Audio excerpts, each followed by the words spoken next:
And so I think it's important that you understand the clinical trial process.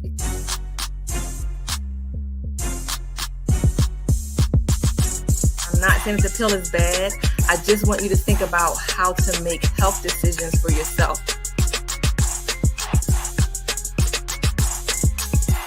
You want to be especially vigilant, especially staying on top of it. Once I got the information I needed, I started to move in that direction about how to make health decisions for yourself.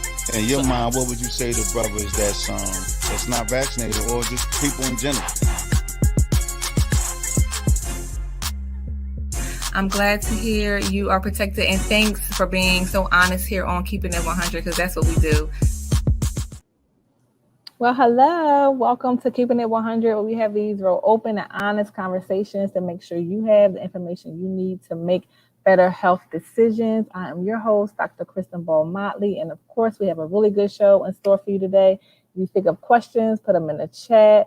We have a very special guest working behind the scenes today, soon-to-be nurse Kristin Knox. She is a graduate of Spelman College. Graduated last spring, and she is headed to the University of Pennsylvania for nursing school in just a few short months. So she will be hanging in the chat with you all, making sure that you're set. She is a graduate intern with Health Educated, and y'all already know I'm working this child to death. So thanks, Kristin, for hanging out in the chat and helping our peeps there. Let's bring in Mr. Georgie Mink Jr., the street practitioner himself. Hey, good afternoon. Good afternoon. Hey, G. How you living? I'm living. I'm good. Good to be here. I'm blessed. How you doing? It's good to have you. It's good to have you. Bria reminded me this morning that today is International Women's Day. I don't even know how she keep up with this stuff. I didn't even realize it, but thank you, Lord, for International Women's Day. Shout out to all the women all over the world, because we run the world. So shout out to us. So y'all got the month and y'all get a date within the month. Who came up with that, though? And there's more coming. And there's more. I'm not saying saying like a Black Women's Day. No, y'all, but I see. Afro Puff Day. It's okay. It's all right. I appreciate it though. Like, it's good to see women in position and, really stepping up, and they're acknowledging women in their right place. And I'm all for it. Happy Women's Day to you, Doc, whatever it's called. Thanks. Whatever it's called. I'm just messing with you. Nah, you deserve it. All the women out here, though, just keep up the good work. And we're just going to keep it moving to every month. How about that? Every month, every day, every celebrate hour, every day. We celebrate women every day. Mm-hmm. Right. So just like you said, March is Women's History Month. And so we are celebrating women every week on this show. And every show we're dedicating to the ladies. And all of our guests this month are going to be women. And so I'm really excited about that. And now you have a segment for the women, for the ladies. It's the Street Practitioners Moment in Women's History. Who are you highlighting today? Hey, I am highlighting very own Chester's finest, Patricia Tripley DeMiranda. Very proudly, great woman. Great woman. I met her about 5 years ago, and we've been bonded ever since. And I'm honoring her today and her accomplishments, and I'm going to give you a little information about her. Patricia Tripley DeMiranda is a fighter, committed to fighting creative ways to prevent violence involving young people in Chester City.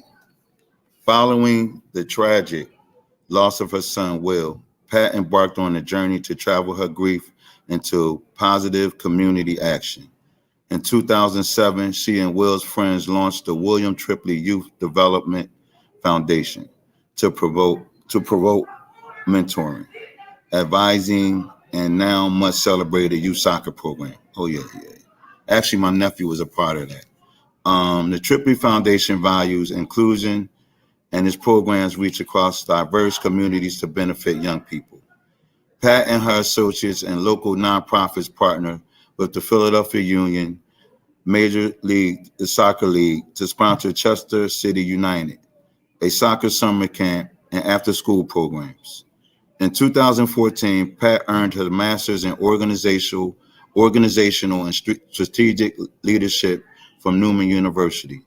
She has since created Camp Encouragement, a program providing counseling to children who have lost loved ones at Jovan's Healing Center. So it's an honor to just be thankful for Miss Tripley today and praise her today. And flowers to you, Miss. Thank you very much.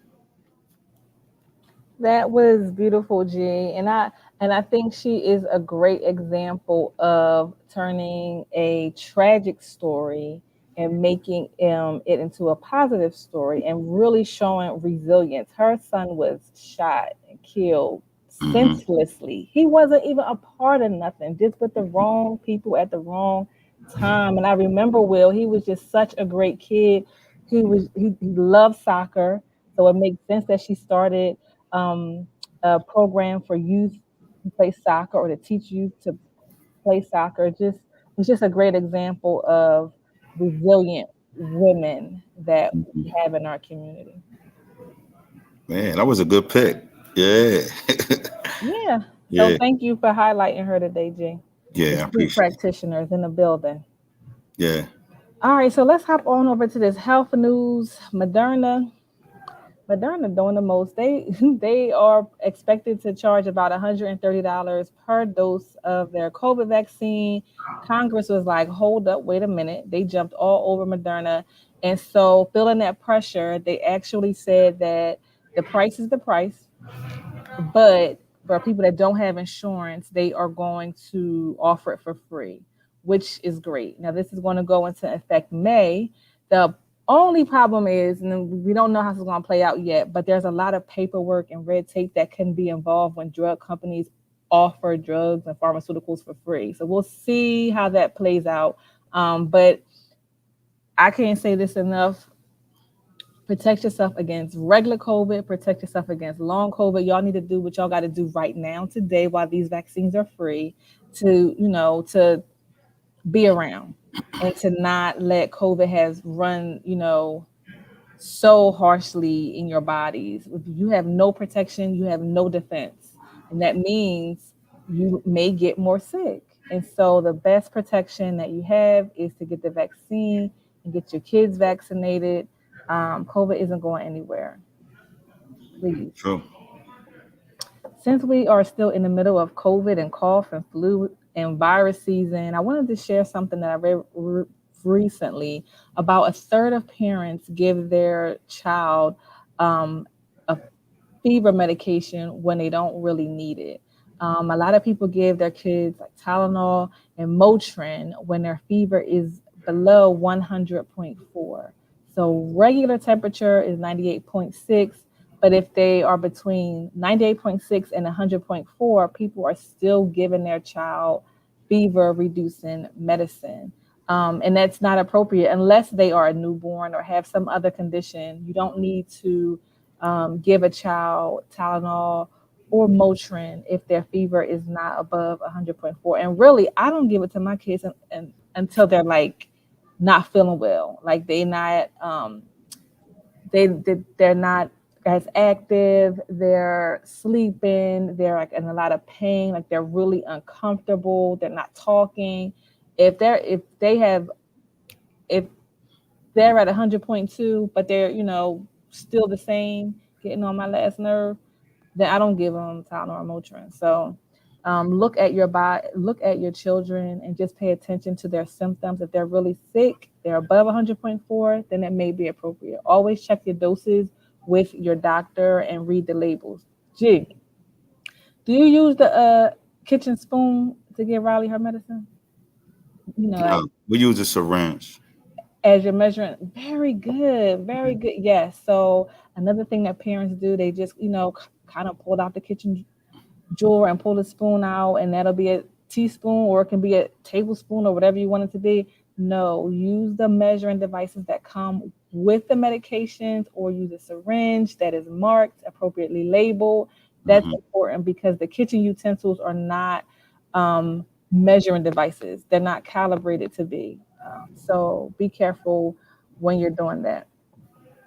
Another thing I wanted to mention, I was reading an article, kids are spending more and more time on screens, from being on their personal devices to being on Chromebooks at school all day. they are getting a lot of screen time. And a lot of that time they're on social media, and it's really, really concerning. They're comparing themselves to what they see other kids doing. And I feel like social media causes this addictive behavior. Like I even experience it where it's like you just can't get off because you have to click on the next thing, you have to click on the next thing, and it just reels you in. And so there's a lot of concern about kids' mental health around the use of social media. Gee, what do you think? Like, what do you see Wow. I kids doing? mean, that's like a pandemic that we've been in. Yeah, Um, since basically the cell phones each year just got more and more intense. yeah, Like it actually is like I think the cell phone is probably the most popular, like the biggest event, like next to the microwave. So I mean, yeah. You're right. yeah, like, and then we carry this thing with us all day long. So our livelihood consists of our phones. It's true. Then It's if you true. attach social media to it, so not only you are addicted to your phone, you're addicted to being on it through the social media sites, the Google. All these things are addictive, and it basically then took over the world. It is the truth, and for a lot of parents, it can be challenging for parents on how to manage it, and talking to your kids about this stuff, and what are kids learning on all of these social media platforms. So I want to bring in today's guest, Dr. Candace Robertson James. We have a picture of her. She is the chair of the Department of Urban Public Health and the chair of the Department of Nutrition at LaSalle University.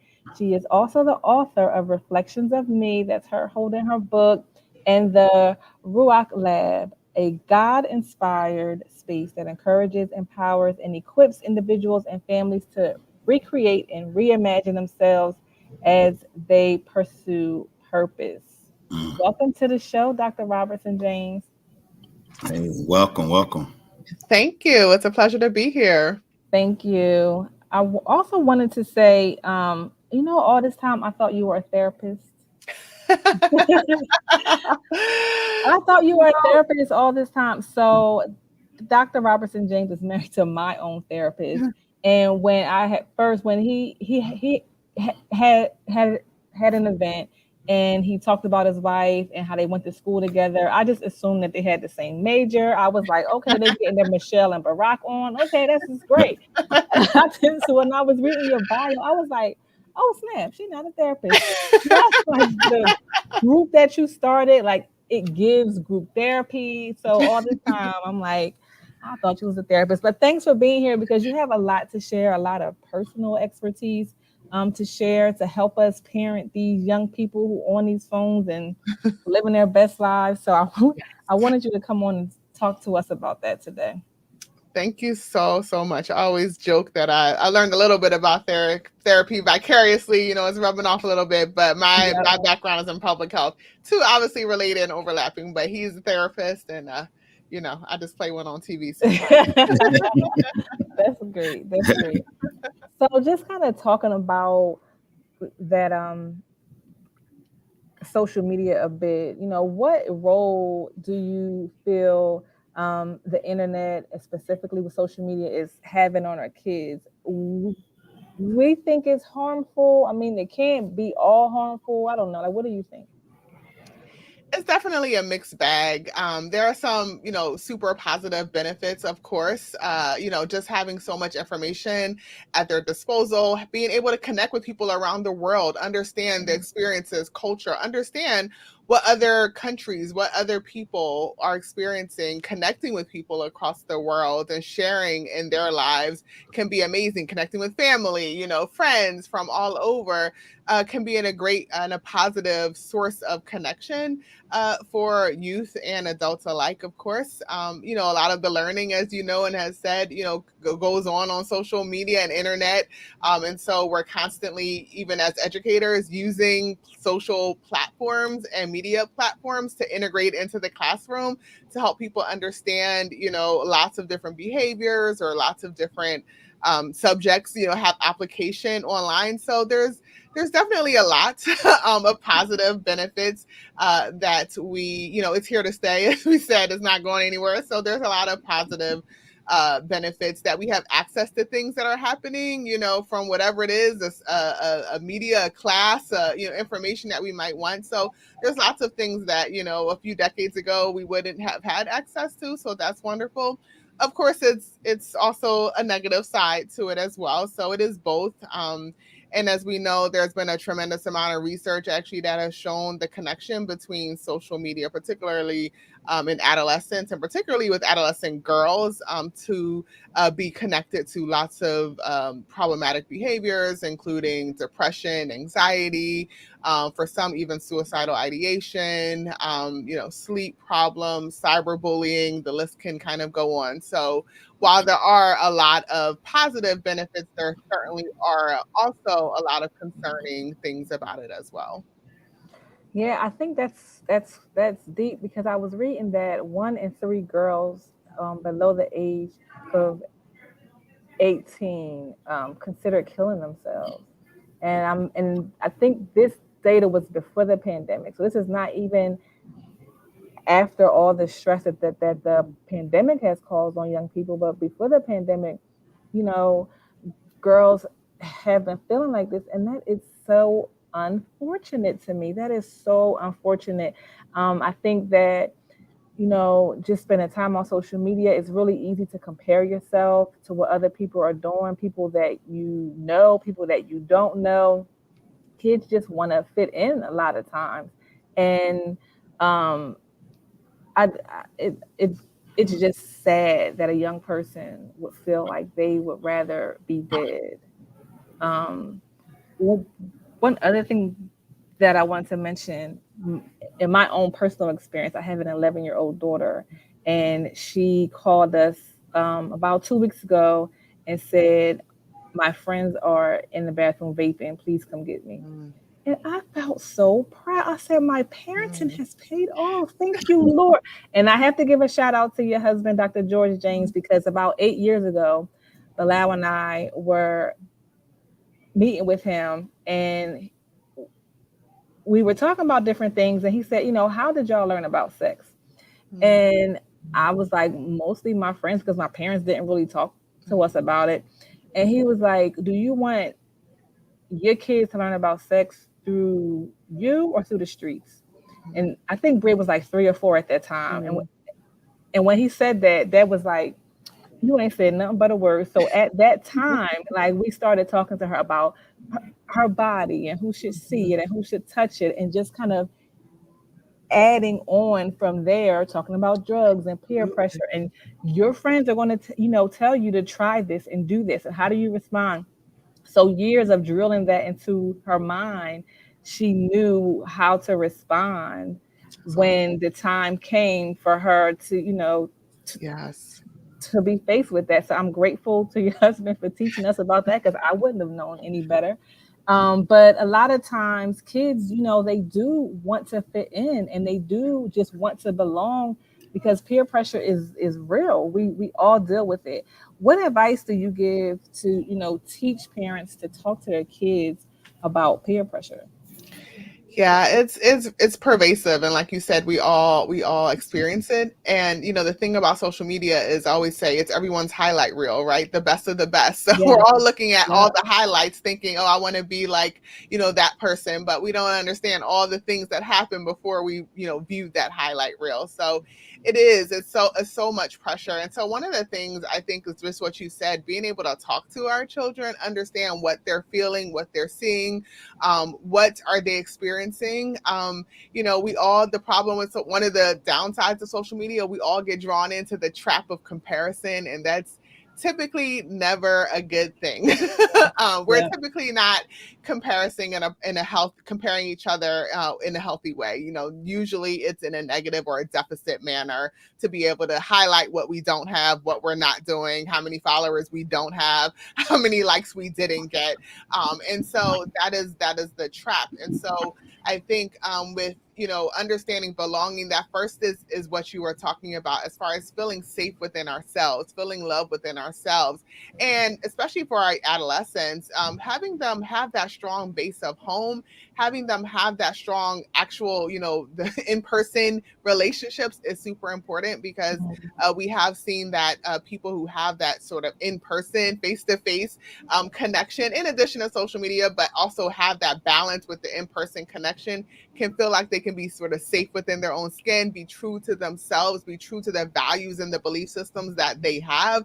They're going to be able to identify much more healthy coping strategies. And like you said, have that conversation, know how to get out of a situation, know that they're okay for not wanting to do it or be involved with something that is not consistent with their value system, not consistent with who they are. So I think being able to celebrate, each other, celebrate our strengths, celebrate our values, and have our children understand that healthy tension, that it's okay. We're not going to agree with everyone. We don't have to. We shouldn't. Like, we're not supposed to be imitators of everyone. We're not supposed to be little, puppets running around. Yeah. It's okay to say, you know what, that's not for me. That's for you. That's cool, but that's not for me. And be safe and celebrate it, and find those peer groups where you can be yourself. And I think that is so important. If you have to be a chameleon everywhere you go, nobody knows what you really like, because, today I like this because I'm with that group, and tomorrow I like that. Those are some red flags we can, begin to identify within our children, and really help to foster those safe spaces where we help them know and help them find who they are and know who they are, and not be willing to give that up for anyone. Yes. Yeah. Wow. I mean, it takes a lot, though. I mean, especially with today's society and the kids, the way their mindsets is set up, they're based on if you notice, everything is based on following each other. Yes. So, like, it's a whole concept. Follow me at. You're right. Everything that is an add-on at the end of it. So that makes them popular. So it's a scary feeling if you have to leave your child in that type of environment. So it's like, I mean, I pray for this generation of parents, because they have to teach their children within this system. Like, you can't go around it. Yeah. Even if you promote and reading books or whatever the case may be, that's fine. But they still have to be in tune with the world. Absolutely. Because even in class, they might have to Google something. They don't use encyclopedias. Everything is being searched through, right. Sorry about that. I'm in class. I'm in school. But I mean, that's a real problem. So, and then cyberbullying is major. Mm-hmm. So, I mean, it's just like, I'm just basically looking for like remedies. Like, so I'm guessing one of the points that you were making was to start early. Like, I guess, like, even with Doc and Bree, she started early and being an influence in her child's life, like early in the beginning. Like, even parenting skills is different now. Like, so you really have to be in tune with your children. It's not just, you just can't be feared. Like, I came from the fear era. So now you have to be in tune with your kids, because you'll lose your kids out here. Yeah. I mean, in seconds. Like, I mean, you have to teach them about things, even things that could lead them into different chat rooms, and they can be lured in. So it's so many things that's connected, that's so negative, that's important for parents. And they don't monitor. I mean, we got kids out here, they getting phones, they getting new iPhones at 6th grade, at 6 years old. So they already separated from their parents at 6 years old and connected to the world, which is scary. Uh-huh. Yeah, it's scary. Yeah. How early is too early to start, or is there like a certain age that you recommend and we start having these conversations with our children? So I think as early as possible. I think really establishing that foundation of talking is paramount, right? So that they are used to coming home from school. Like what, we still do this kind of thing in our household where we have like, what are your highlights? What are your lows? So they get used to sharing, this is what happened that I'd love to celebrate, that this is my high for today. But then, we all have lows and this is my low for today, and making it just normal. So that way, when they have those lows, it's normal for them to talk about it. And I remember just being in the habit of doing that. I remember one day my son came home and we were doing different things. He said, Mom, you didn't ask me about our low today. And I was like, oh, I'm sorry. But that was his way of opening the door to say, I have something to share that was not so great. And now, before he gets in a car, I don't even have to say it, but he got used to that, like highs and lows.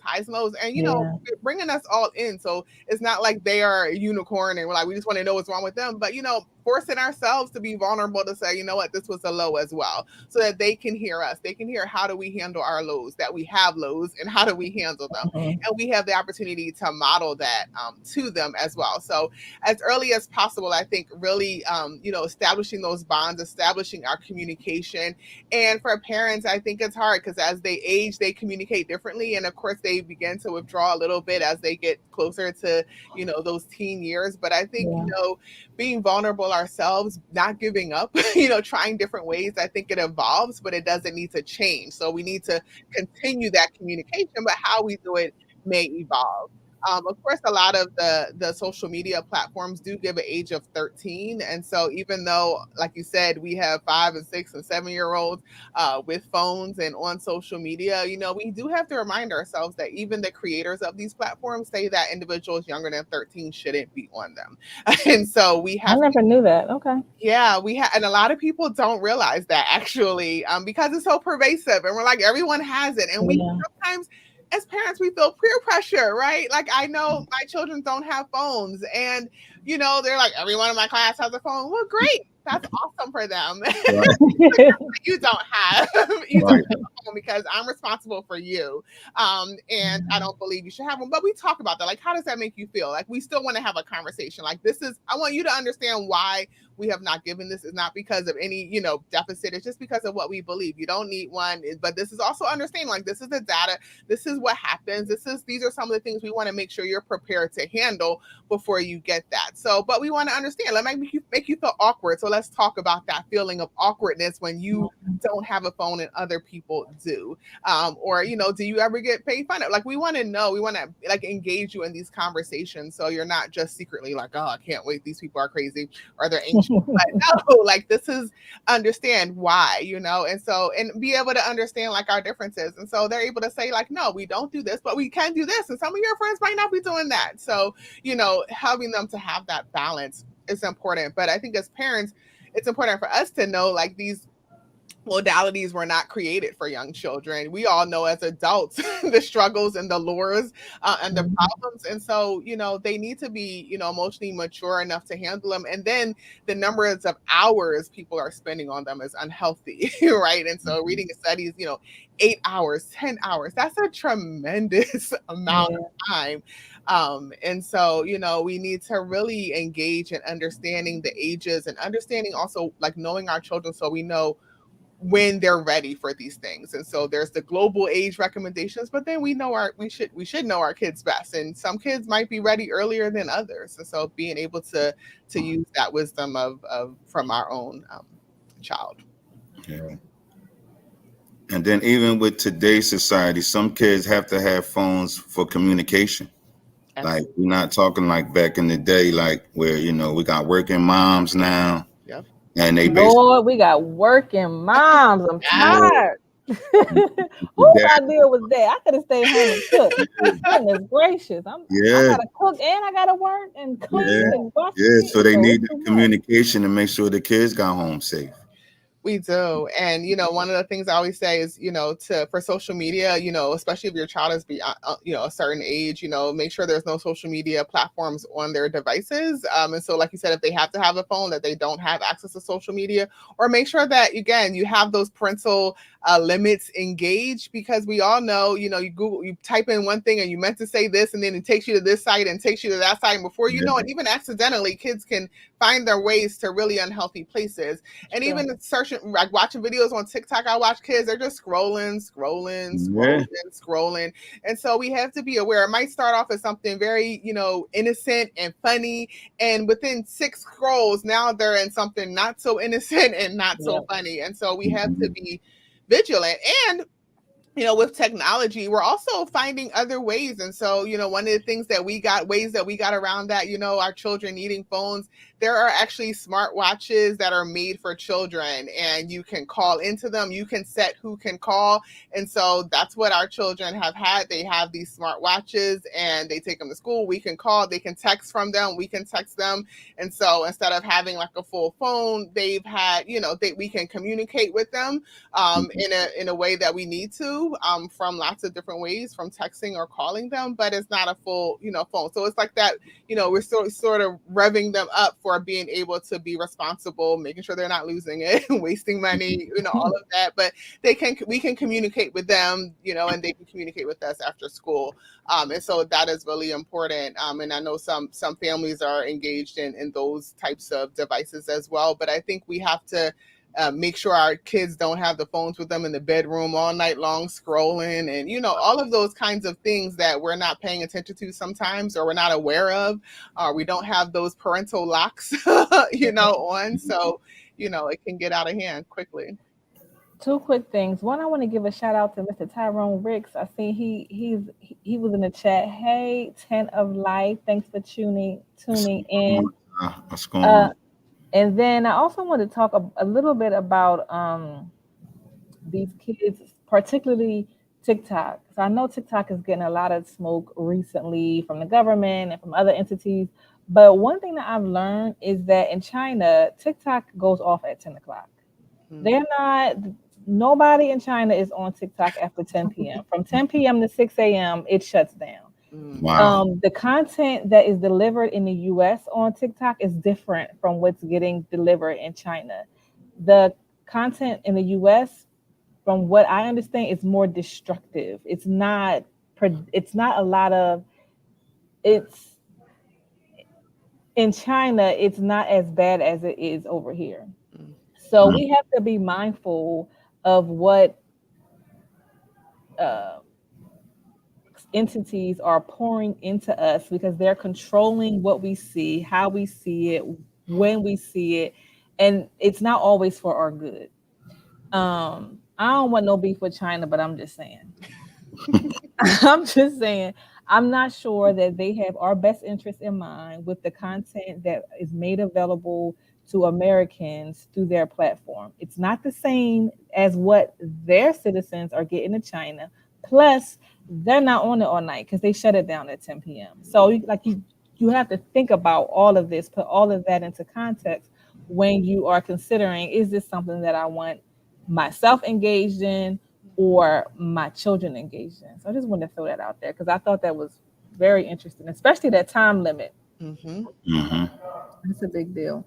Now, a lot of kids deal with wanting to fit in, and they may have self-esteem issues, especially when they're spending a lot of time on social media and looking at everyone's highlight reel all day long. What can we do as parents to help give our kids confidence and let them know that who they are is absolutely enough, is more than enough, so that they're not, thinking about killing themselves or hurting themselves, or that they're not good enough or smart enough or pretty enough? How can we help our kids? Yeah, that's so important. I think, really starting at home, having those conversations with our kids, celebrating our kids, and helping them to know and own who they are and find themselves beautiful. We should be encouraging them to that. And I, recently in some spaces, we were talking about the love languages and the love languages for children, and this concept of making sure our children's love tanks are full, right? That should be coming from us, that we want to make sure that that they are receiving that they know that they are loved and cared for and valued and important and special, that they know that if they don't know it anywhere else, they know as soon as they walk in that door, like, whew, I am in a space where everybody respects me and can see value in me and what I do. And so I think that's first and foremost. And then, so to being deliberate for parents, because I think it's easy because we're all busy, we have their routines. It's easy to just feel like, well, she knows I love her. She knows she's cool. She knows it. But when's the last time we said it? When's the last time we said, if your child loves that quality time and needs that quality time with you to feel loved and to feel full, and maybe we're not able to give that, or maybe that child really needs that physical touch and we're like, oh, whatever, I gave him a hug 2 weeks ago. But are we loving on our children the way that they need to be loved on? And sometimes it's not like because we are poorly intentioned, but it's because sometimes we don't know, or we're not being as deliberate with how our children need to be loved, how our children receive love, and making sure that they are full when they walk out of that door. Because when they walk out of that door, we don't know, we can't control anything else, right? We can't control what somebody's going to say to them or what they're going to do, but for them to know that they have value, and to know that what other people say can't take value from them, but also being that safe landing board. So when they come back home, we can say, now let's talk about it. Because I also find that parents don't talk about it with their kids, right? Parents don't know sometimes that their kids are struggling with self-esteem. And, with my book and doing some readings, one of the things that I found interesting, I did a reading with the school. We started at kindergarten and the kids were all, we do this thing and you're a superhero, and the kids are all like, yeah, I'm a superhero. And they're all confident. And then we do, the first and second graders are like, yeah, I'm a superhero. That's great. By third and fourth grade already, 9 and 10 years old, they're like, am I though? And we already see them beginning to say, oh, I'm, the negativity, right? So I asked them to do the same activity, talk about all your talents and gifts. And the little kids, they're like, I can do this, I can do that. I'm like, yes, that's awesome. By 9 and 10 years old, they already start to build in those insecurities. Like, I'm not good at that. I'm annoying. I'm like, wait, no. Like, let's talk about this. But, doing those activities, in my mind, the hard part for me is to know, like, a lot of these parents, they would not know. I know these parents don't know their kids are sitting here saying this. Yeah. No, these parents are like, oh, my kid is awesome, and my kid knows they're awesome, but they don't know they're sitting here struggling to come up with 10 things good about themselves. Like, that's the problem. So we have to have these things. Let's sit down and what's 10 awesome things about? What's 10 strengths you have? Write it on command. If it takes you more than 30 seconds, about it, so. I think that's good. So you have that activity in your book, right? Yes. Reflections of Me. Talk about the book and why you decided to write it. Yeah, thank you. So I wrote the book really after some research I did, but specifically with Black women, really to identify how experiences of racism influence their health beliefs and practices and attitudes. And really what I heard over and over and over again is the messages that they wish they would have heard as young girls. And so how even within within our society, we experience things, but sometimes those things make their way into our households as well. And so sometimes we also hear negative messages about our beauty, about our value in our households, right? And so we hold on to that negativity, and we don't often hear as much as we need to those affirming, positive, strong messages that we can carry with us. And so Reflections of Me was really to honor the women that participated in my study, to honor the messages that they wish they would have heard as young girls, and to sort of pay it forward to make sure that a next generation of girls knows that they are empowered, they are strong, they are beautiful, they are mighty, they are intelligent, they are smart, they are creative, they are brave, that they are all of these things, and to be able to embody that, but then to also know, because we have problems sometimes, it's hard to have these conversations. So there is a discussion guide in the back that we can engage in with our young girls and young boys, young people around us, to say, hey, how are you feeling about this? What are some strengths? What are some things you're dealing with? So that we can also help them navigate this very difficult, season of life. I love that, and I love the book. I know you launched it a few years ago, so I've had it for a few years. I'm gonna pull it back out and go back through it with Bria, because I love the discussion questions at the end. It really had us thinking, and I was like, all right, I'm tired. I got to put this book up. It was wearing me out, but it was really good though. It was really good and thoughtful, intentional. So thanks for writing that. For people that may be interested, how can they get a copy of the book? Yes, Reflections of Me is available both on Amazon and at Barnes and Noble. So you can just search Reflections. I would say, because it's a common title. So Reflections of Me and Candace can get you quickly on Amazon. They have the paperback, and on Barnes and Nobles they have both the hardback and the paper copy as well. Awesome. Yes. George, did you want to add something? No, I was just saying nice. I mean, Okay. as far as the book, I'm gonna definitely purchase the book. And is it age appropriate for kids? Like what age appropriate, or is it strictly for parents? No, it's a children's book, so definitely for children. Copy. Yep, it's a children's book. One thing that I wanted to touch on, because I was talking to my girlfriends about what happened with my daughter at school, and she has kids around the same age. She has a son that's 13, a daughter that's 10, and she was like, I can't believe that kids are smoking at school. And we was like, where have you been? So she is like, I haven't talked to my kids about any of this stuff yet. I cannot believe that it's time to start having these conversations. Mm-hmm. And so I wanted to ask, I know it's not too late. It's never too late. But so for a parent that wants to start today, start with any of the tips that you recommended, talking about confidence and self-esteem, or, talking about peer pressure. Where can they start? Like, what's a good way to start those conversations? Yeah, I think, like you said, it's never too late.